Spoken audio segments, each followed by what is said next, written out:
kalugod na pagtanggap sa St. Joseph Parish Gagalangin sa ika-6 ng umagang banal na misa sa pagdiriwang ng liturhiya ngayong Martes sa ika-2 linggo ng Pasko ng Pagkabuhay.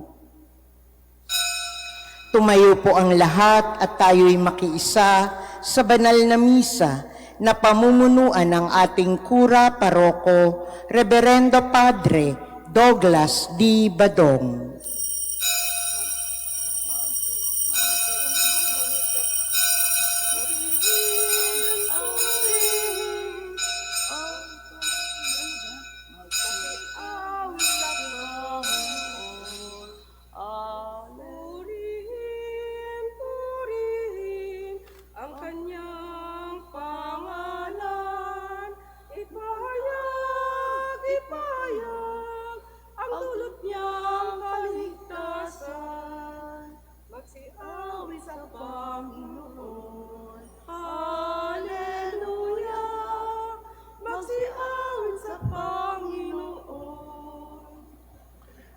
Sa ngalan ng Ama at ng Anak at ng Espiritu Santo. Amen. Ang pagpapala ng ating Panginoong Hesukristo, ang pag-ibig ng Diyos Ama, at ang pakikipagkaisa ng Espiritu Santo naway sumainyong lahat. At sumaiyo rin. Mga kapatid, aminin natin ang ating mga kasalanan upang tayo'y maging marapat gumanap sa banal na pagdiriwang. Inaamin ko sa makapangyarihang Diyos at sa inyo mga kapatid na luwa akong nagkasala sa isip, sa salita at sa gawa at sa aking pagkukulang. Kaya isinasamo ko sa mahal na Birheng Maria, sa lahat ng mga anghel at mga banal, at sa inyo mga kapatid na ako'y panalangin sa Panginoong ating Diyos. Kawaan tayo ng makapangyarihang Diyos, patawarin tayo sa ating mga kasalanan at patnubayan tayo sa buhay na walang hanggan. Amen. Panginoon, kaawaan mo kami. Panginoon, kaawaan mo kami. Kristo, kaawaan mo kami. Kristo, kaawaan mo kami. Panginoon, kaawaan mo kami. Panginoon, kaawaan mo kami. Manalangin tayo. Ama naming makapangyarihan, gawin mo ang aming maipahayag na ang Panginoong nabuhay at nananaig sa lahat upang kami makatanggap sa mga kaloob na nakikita bilang sangla ng mga bigay niyang lingid sa aming mata. Ngayon siya'y namamagitan kasama ng Espiritu Santo magpasawalang hanggan. Amen.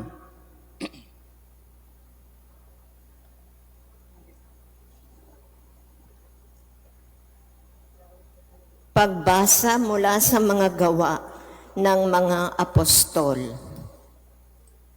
Nagkaisa ang damdamit isipan ng lahat ng sumasampalataya at di itinuring ninuman na sarili niya ang kanyang mga ari-arian, kundi para sa lahat. Ang mga apostol ay patuloy na gumagawa ng kababalaghan at nagpapatotoo sa muling pagkabuhay ng Panginoong Hesus. At ibinuhos ng Diyos ang kanyang pagpapala sa kanilang lahat. Walang nagdarahop sa kanila, sapagkat ipinagbibili nila ang kanilang lupa o bahay. At ang pinagbilhan ay ibinibigay sa mga apostol. Ipinamamahagi naman ito ayon sa pangangailangan ng bawat isa. Gayon ang ginawa ni Jose, isang Levitang taga-Chipre, kaya't Bernabe ang itinaguri sa kanya ng mga apostol. Ibig sabihin, matulungin. Ipinagbili niya ang kanyang bukid at ibinigay sa mga apostol ang pinagbilhan. Ang salita ng Diyos. Salamat sa Diyos. Panginooy naghari na, ang damit niya'y maharlika. Panginooy naghari na, ang damit niya'y maharlika. Panginooy nagahari na ang suot sa katawan ay damit na maharlika at batbat ng kalakasan. Panginooy naghari na, ang damit niya'y maharlika. Ang sandigan ng daigdig, matatag ang pinatungan. Kahit ano ang gawin pa'y hindi ito magagalaw. Ang trono mo ay matatag simula pa noong una. Bago pa ang ano paman, likas ika'y naroon na. Panginooy naghari na, ang damit niya'y maharlika. Walang hanggan, Panginoon, ang lahat ng tuntunin mo. Sadyang banal, matatag ang sambahang iyong templo. Panginooy naghari na, ang damit niya'y maharlika. Magsitayo po ang lahat.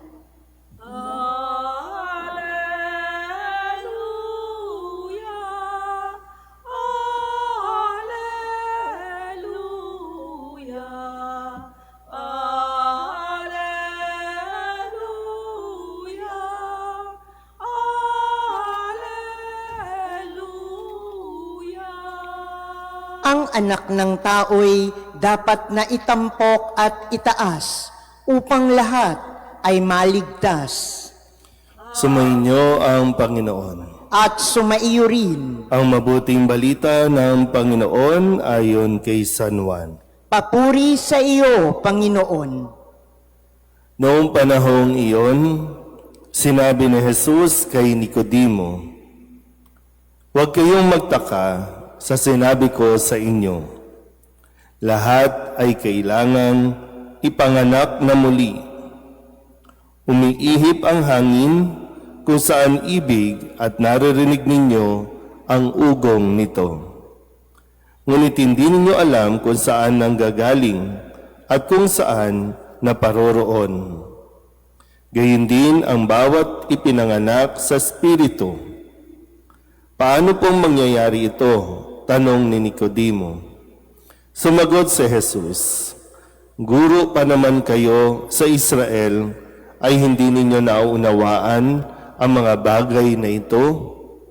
Tandaan ninyo, ang aming nalalaman ang sinasabi namin at ang aming nasaksihan ang pinatotohanan namin, ngunit hindi ninyo tinatanggap ang aming patotoo. Kung hindi ninyo pinaniniwalaan ang sinasabi ko tungkol sa mga bagay sa sanlibutan ito, paano ninyo paniniwalaan kung ang sabihin ko'y tungkol sa mga bagay sa langit? Walang umakyat sa langit, kundi ang bumaba mula sa langit, ang anak ng tao. At kung paanong itinaas ni Moises ang ahas doon sa ilang, gayon din naman, kailangang itaas ang anak ng tao upang ang sinumang sumampalataya sa kanya ay magkaroon ng buhay na walang hanggan. Ang mabuting balita ng Panginoon. Pinupuri ka namin, Panginoong Hesukristo. Isang mapagpalang umaga po sa inyong lahat. Ngayon po ay Martes sa ikalawang linggo ng Pasko ng Pagkabuhay. At muli sa pagpapatuloy ng ating Ebanghelyo, ito yung kwento o tagpo kung saan isang Pariseo, si Nicodemo, ay nakikipag-usap kay Jesus upang malinawan ang kanya pong mga bagay na nasa isip dahil nung panahong iyon, talagang marami din ang parang naguguluhan ng kanilang isipan kung tatanggapin o kikilalanin o hindi si Jesus. Dahil sa mga nabasa nila, lahat naman ng patungkol sa propesiya ay nakikita kay Jesus, pero sadyang nahihirapan silang tanggapin ito dahil sila po ay punong-puno ng kaalaman na hindi naman lubusang nauunawaan. Kaya nga sabi ni Jesus, guro pa naman kayo ng Israel pero hindi ninyo nauunawaan ang mga bagay na ito. So ano ba yung mga bagay na umahadlang sa atin para lubusan nating tanggapin si Kristo? Kasi hindi sapat, tandaan niyo po, no? Hindi sapat na mayroon kang alam tungkol kay Kristo. Hindi sapat yung mayroon kang natutunan tungkol sa ating Panginoon. Kundi ang isang bahagi ay kailangan natin matutong buksan ang ating mga sarili para siya makapasok sa atin. Papasukin natin si Kristo sa kabila ng mga pagdududa, sa kabila ng mga hindi natin naunawaan, at yun ang tinatawag nating pananampalataya. Kung meron kang alam, matalino ka, pero wala kang pananampalataya, hindi mo maunawaan ang mga bagay na sinasabi sa atin ng Diyos. Tatandaan na lang tayo ng tatanda, pero yung tanong nga ay, lumalalim ba ang ating pananampalataya o patuloy nating kini-question? Maganda po yung ginagawa ni Nicodemo, no? Kadalasan ng mga Pariseo ay kini-question ang mga ginagawa ni Jesus. Pero itong si Nicodemo, nagtungo kay Jesus hindi para questionin ang kanyang pagkatao o ang kanyang pagkakakilanlan, kundi para matuto at magtanong kay Kristo.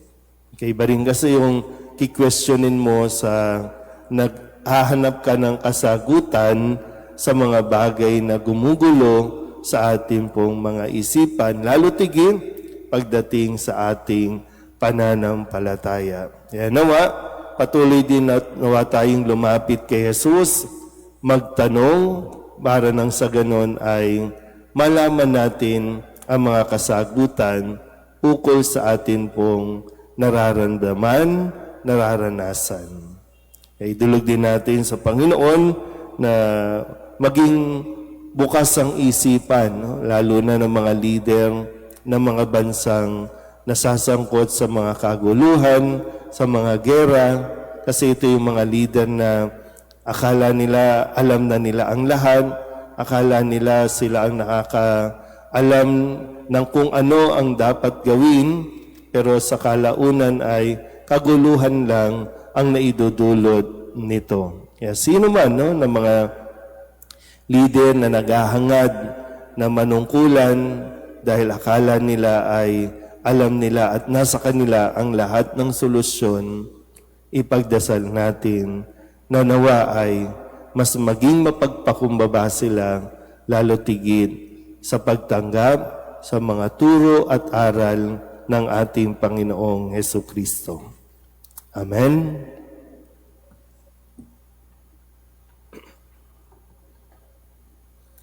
Manalangin tayo sa Diyos Ama na sa pamamagitan ng Kanyang Espiritu ay muling nabuhay si Kristo at siya ring magbibigay ng buhay sa ating mga mortal na katawan. Ang ating pong itutugon, Panginoon, dinggin mo ang aming panalangin. Panginoon, dinggin mo ang aming panalangin.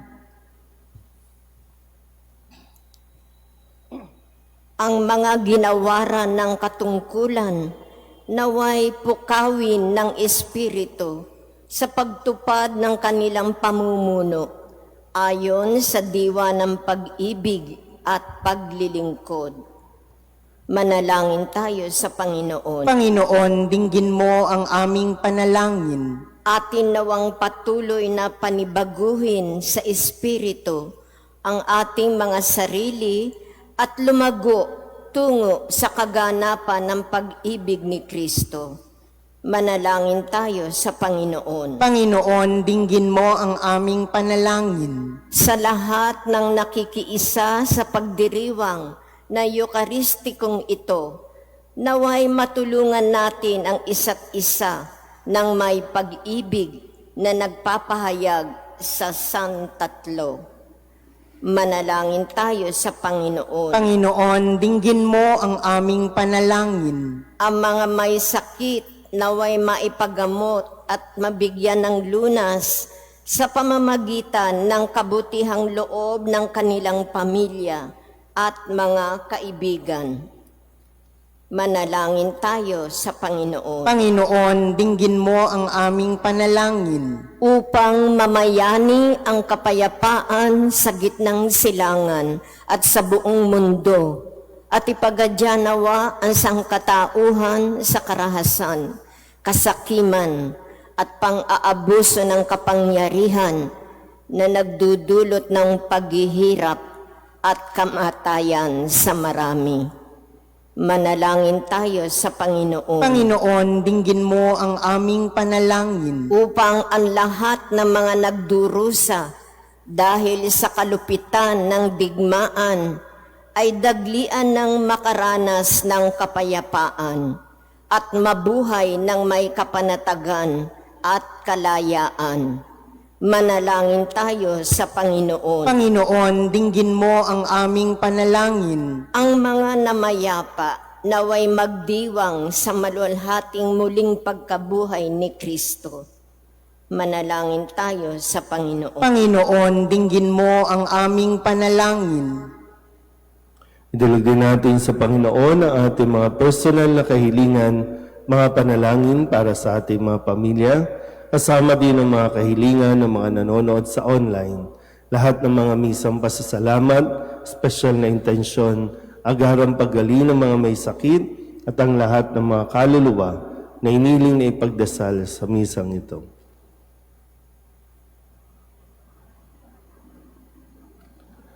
Ang lahat ng ito ay iniling namin sa ngalan ni Kristong aming Panginoon. Amen.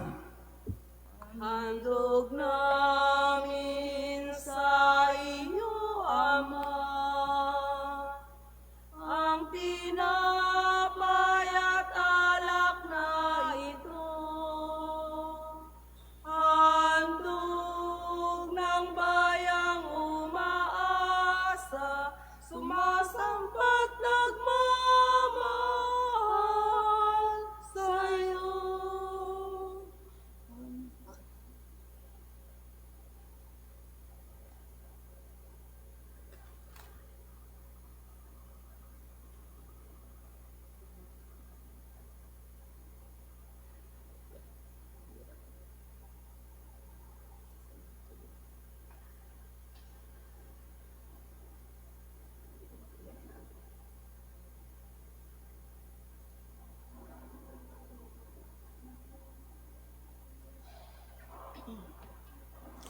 Manalangin kayo mga kapatid upang paghahain natin ay kalugdan ng Diyos Amang makapangyarihan. Tanggapin nawa ng Panginoon itong paghahain sa iyong mga kamay, sa kapurihan niya at karangalan, sa ating kapakinabangan at sa buong sambayanan niyang banal.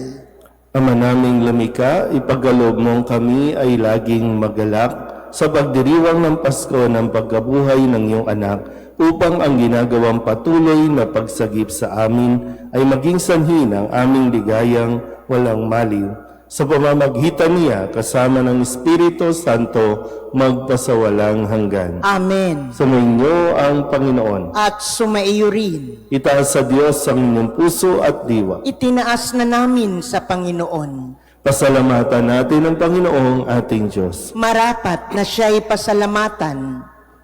Ama naming makapangyarihan, tunay ngang marapat na ikaw ay aming pasalamatan, ngayong ipinagdiriwang ang paghahain ng Mesiyas, ang maamong tupa na tumubos sa aming lahat. Sa paghahain ng sariling buhay at sa pagkabuhay ng anak mong mahal, nabuksang ganap ang iyong tahanan at kaming pinaghaharian mo'y naging kasambahay. Sa pagkamatay niya sa krus, nalupig ang kamatayan. Sa kanyang pagkabuhay, naging buhay siya ng tanan. Kaya kaysa ng mga anghel na nagsisiawin ng papuri sa iyo na walang humpay sa kalangitan, kami nagbubunyi sa iyong kadakilaan. Santo, Santo, Santo, Panginoong Diyos ng mga hukbo, napupuno ang langit at lupa ng kadakilaan mo, o sana sa kaitaasan, pinagpala ang naparirito sa ngalan ng Panginoon, o sana sa kaitaasan. Ama naming banal, ikaw ang bukal ng tanang kabanalan. Kaya't sa pamamagitan ng iyong Espiritu, gawin mong banal ang mga kaloob nito upang para sa aming maging katawan at dugo ng aming Panginoong Heso Kristo. Bago niya pinagtiis ang kusang loob na maging handog, inawakan niya ang tinapay, pinasalamatan kaniya, pinaghati-hati niya iyon, iniabot sa kanyang mga alagad at sinabi, "Tanggapin ninyong lahat ito at kanin, ito ang aking katawan na ihahandog para sa inyo."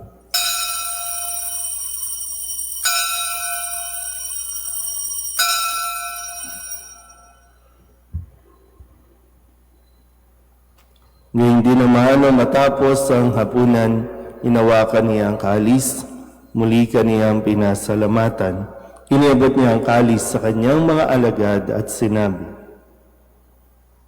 "Tanggapin ninyong lahat ito at inumin. Ito ang kalis ng aking dugo, ng bago at walang hanggang tipan. Ang aking dugo na ibubuhos para sa inyo at para sa lahat sa ikapagpapatawad ng mga kasalanan. Gawin ninyo ito sa pag-alaala sa akin."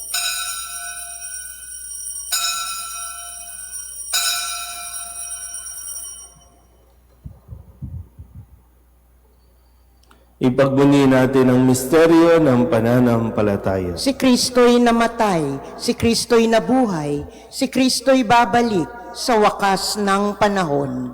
Ama, ginagawa namin ngayon ang pag-alaala sa pagkamatay at muling pagkabuhay ng iyong anak.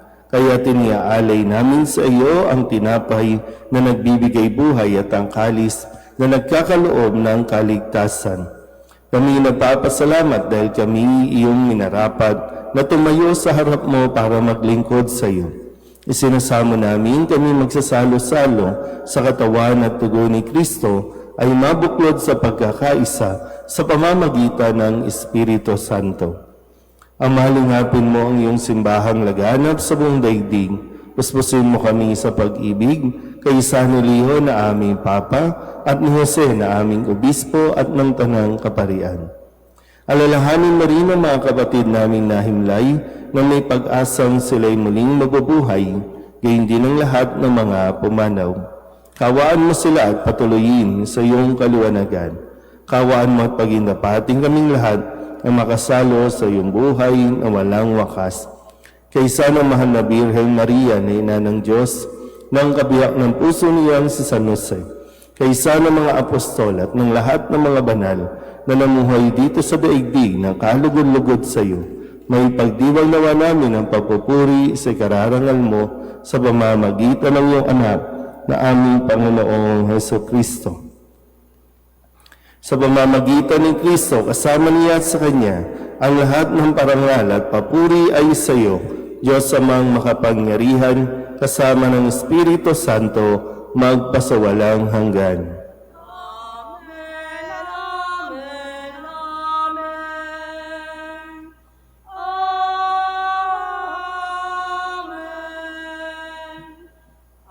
Amen, amen, amen. Amen. Sa tagubili ng mga nakagagaling na utos at turo ni Jesus sa Panginoon natin at Diyos, ipahayag natin ang lakas loob. Ama namin, sumasalangit ka, sambahin ang ngalan mo, mapasa amin ang kaharian mo, sundin ang loob mo dito sa lupa para nang sa langit.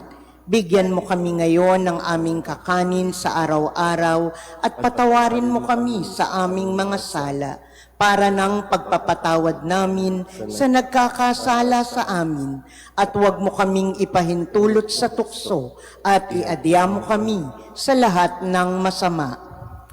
Hinihiling namin kami iadya sa lahat ng masama, pagkalooban ng kapayapaan araw-araw, iligtas sa kasalanan at ilayo sa lahat ng kapahamakan, samantalang aming pinananabikan ang dakilang araw ng pagpapahayag ng tagapagligtas namin sa Hesu Kristo. Sapagkat iyo ang kaharian at ang kapangyarihan at ang kapurihan, magpakailanman. Amen. Panginoong Hesu Kristo, sinabi mo sa iyong mga apostol, kapayapaan ang iniiwan ko sa inyo, ang aking kapayapaan ang binibigay ko sa inyo. Tunghayan mo ang aming pananampalataya at huwag ang aming mga pagkakasala.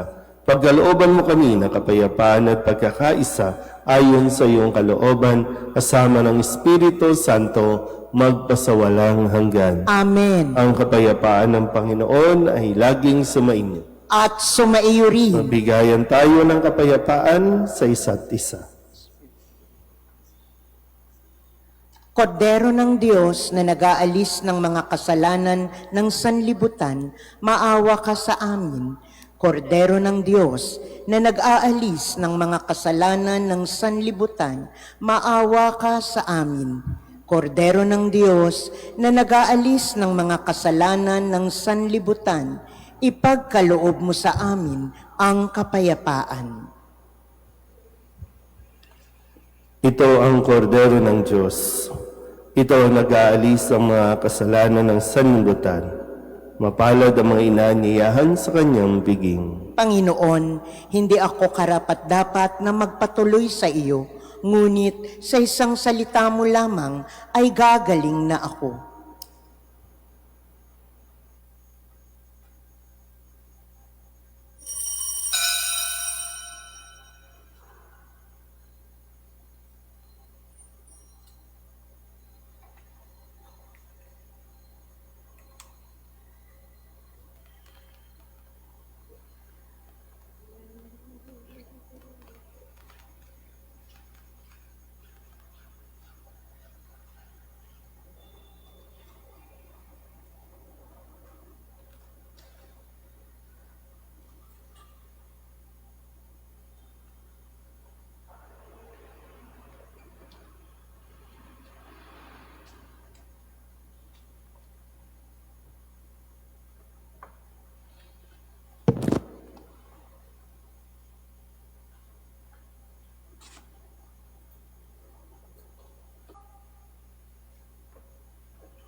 Magsilhod po ang lahat para sa panalangin kay San Jose.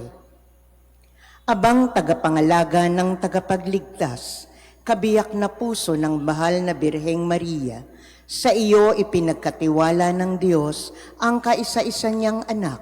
Sa iyo nagtiwala si Maria. Sa piling mo, si Kristo'y naging tao. Maging ama ka rin sa amin, pinagpalang Jose, at gabayan mo kami sa landas ng buhay. Ihingi mo kami ng biyaya, awa at tapang, at ipagtanggol kami sa lahat ng masama. Amen.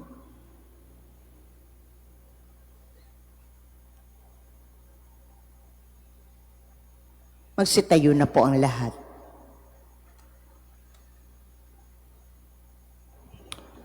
Manalangin tayo. Ama naming mapagmahal, ang aming mga pagluhog ay iyong pakinggan para sa pagkakamit ng iyong tulong sa amin araw-araw at para sa pagkakaloob ng ligayang walang katapusan na pawang idinudulot ng banal na pakikinabang sa pagdiriwang ng pagpapalitan ng iyong bigay at aming alay sa pamamagitan ni Jesu Kristo kasama ng Espiritu Santo magpasawalang hanggan. Amen. Sumainyo ang Panginoon. At sumaiyo rin. At pagpalain kayo ng makapangyarihang Diyos, Ama at Anak at Espiritu Santo. Amen. Tapos sa banal na misa, humayo tayo sa kapayapaan ni Kristo. Salamat sa Diyos. Magandang umaga po.